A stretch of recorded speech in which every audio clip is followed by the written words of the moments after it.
हाल ही में नेपाल के प्रधानमंत्री पुष्प कमल दहल प्रचंड भारत में थे, जहां पीएम मोदी के साथ आई उनकी ये तस्वीरें अब नेपाल में विरोधियों का खून जला रही हैं।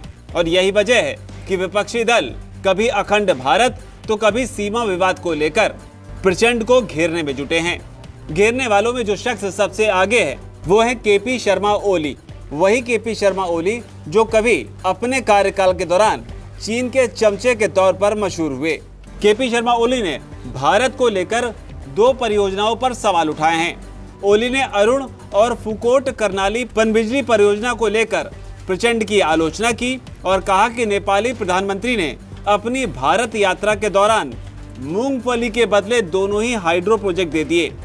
ओली ने ऐसा इसलिए कहा क्योंकि हाल ही में प्रचंड की भारत यात्रा के बाद जो बयान जारी किया गया उसमें कहा गया था कि दोनों देशों के बीच लोअर अरुण पनबिजली परियोजना को लेकर समझौते पर हस्ताक्षर हुआ है। भारत नेपाल से अगले 10 साल में 10,000 मेगावाट बिजली खरीदने पर सहमत हुआ है और इसी डील को लेकर ओली नाराज हैं। ओली ने कहा प्रचंड ने 2 नदियों फूकोट करनाली और अरुण को मूंगफली के बदले गिफ्ट कर दिया। ओली ने कहा कि साल 2019 में जब मैं प्रधानमंत्री था तब मैंने फैसला किया था कि फूकोट करनाली प्रोजेक्ट को नेपाल खुद ही विकसित करेगा। ओली यही नहीं रुके, उन्होंने आगे कहा इस प्रोजेक्ट को सस्ते में किया जा सकता था लेकिन अब इसे भारत को सौंपा जा रहा है। उन्होंने सवाल उठाए कि क्या प्रधानमंत्री बता सकते हैं कि किन शर्तों पर फूकोट को भारतीय कंपनी को सौंपा गया है। लेकिन जिस वक्त ओली भारत के साथ हुई नेपाल की इस डील पर सवाल उठा रहे थे उसी दौरान उसी बात को लेकर उनकी जमकर फजीहत हो गई है। कैसे, वो भी समझिए। दरअसल नेपाली अखबार काठमांडू पोस्ट की रिपोर्ट के मुताबिक जिस लोअर अर्जुन प्रोजेक्ट के लिए ओली प्रचंड पर आरोप लगा रहे हैं उसे खुद केपी शर्मा ओली ने ही भारत की सरकारी कंपनी को देने के लिए कदम उठाया था। ओली के प्रधानमंत्री रहने के दौरान इस प्रोजेक्ट पर 11 जून 2021 को भारत और नेपाल के बीच हस्ताक्षर हुआ था।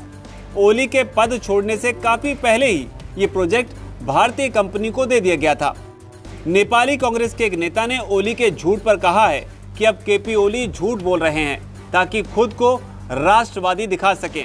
हालांकि इस बीच आपको याद दिला दें कि वही केपी शर्मा ओली हैं जो चीन के इशारे पर नाचते हुए भारत के खिलाफ रणनीति बना रहे थे। तब अपने कार्यकाल में ओली ने नया राजनीतिक नक्शा तक जारी कर दिया था जिस वजह से काफी विवाद हुआ था। इस नए नेपाल के नक्शे में कालापानी समेत विवादित इलाकों को नेपाल का दिखाया गया था और अब अखंड भारत को लेकर भी ओली बिलबिला रहे हैं। हालांकि इस बिलबिलाहट के बीच जब वो कुछ नहीं कर पाए तो उन्होंने भारत के साथ हुई डील को लेकर ही सवाल उठा दिए। वीके न्यूज, राष्ट्र के नाम।